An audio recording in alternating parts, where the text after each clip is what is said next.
अस्सलाम वालेकुम। SVS ਤੁਹਾਡਾ ਕੱਲਿਆ ਹੋਇਆ 20,000 ਰੁਪਇਆ ਸਾਡੇ ਦੋਨਾਂ ਭੈਣਾਂ ਨੂੰ ਮਿਲ ਗਿਆ। 10-10 ਹਜ਼ਾਰ ਰੁਪਇਆ। ਬਹੁਤ ਸ਼ੁਕਰੀਆ। ਅੱਲਾ ਮੀਆਂ ਇਹਨਾਂ ਦਾ ਕਾਰੋਬਾਰ ਚੱਲਦਾ ਰਹੇ। SVS ਦਾ ਅੱਲਾ ਸੋਹਣਾ ਦਫ਼ਤਰ ਚਲਾਈ ਰੱਖੇ ਤੇ ਅੱਲਾ ਮੀਆਂ ਇਹਨਾਂ ਨੂੰ ਇਸ ਨਾਲ ਵੀ ਤਰੱਕੀ ਦੇਵੇ। ਅੱਲਾ ਮੀਆਂ ਇਹਨਾਂ ਨੂੰ ਜ਼ਿੰਦਗੀ ਤੰਦਰੁਸਤੀ ਦੇਵੇ। ਇਹਨਾਂ ਦੀ ਮੁਸ਼ਕਿਲਾਂ ਆਸਾਨ ਕਰੀ ਜਿਹੜੇ ਸਾਡੇ ਗਰੀਬਾਂ ਤੱਕ ਇਹ ਮਦਦ ਪਹੁੰਚਾਉਂਦੇ ਨੇ। ਅੱਲਾ ਸੁਣਿਆ ਇਹਨਾਂ ਨੂੰ ਇਸ ਨਾਲ ਵੀ ਬਹੁਤ ਦੇਵੀਂ ਤੇ SVS ਤੁਹਾਡਾ ਦਫ਼ਤਰ ਅੱਲਾ ਕਰੇ ਚੱਲਦਾ ਹੀ ਰਹੇ। SVS ਤੁਹਾਡਾ ਕੱਲਿਆ 20,000 ਰੁਪਇਆ ਮਿਲ ਗਿਆ। 10 ਮੇਰਾ 10 ਮੇਰੀ ਭੈਣ ਦਾ। ਤੁਹਾਡਾ ਬਹੁਤ ਸ਼ੁਕਰੀਆ। अस्सलाम वालेकुम। SVS ਤੁਹਾਡਾ ਕੱਲਿਆ 20,000 ਰੁਪਇਆ ਸਾਨੂੰ ਮਿਲ ਗਿਆ ਦੋਨਾਂ ਭੈਣਾਂ ਨੂੰ। ਤੁਹਾਡੀ ਬੜੀ ਬੜੀ ਮਿਹਰਬਾਨੀ।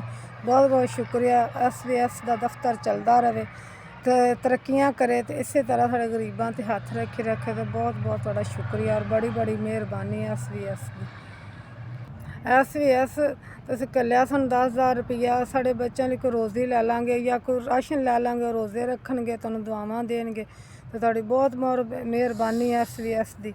ਅੱਲਾਹ ਤਾਲਾ ਤੁਹਾਨੂੰ ਕਿਸੇ ਸ਼ੈ ਦੀ ਕਮੀ ਨਾ ਦੇਵੇ ਤੇ ਅੱਲਾਹ ਤਾਲਾ ਇਸੇ ਤਰ੍ਹਾਂ ਤੁਹਾਡਾ ਕਾਰੋਬਾਰ ਚੱਲ। ਤੁਹਾਡਾ ਕੱਲਿਆ 20,000 ਰੁਪਇਆ ਸਾਨੂੰ ਦੋਨਾਂ ਭੈਣਾਂ ਨੂੰ ਮਿਲ ਗਿਆ ਤੇ ਬਹੁਤ ਬਹੁਤ ਮਿਹਰਬਾਨੀ ਤੇ ਬਹੁਤ ਬਹੁਤ ਸ਼ੁਕਰੀਆ।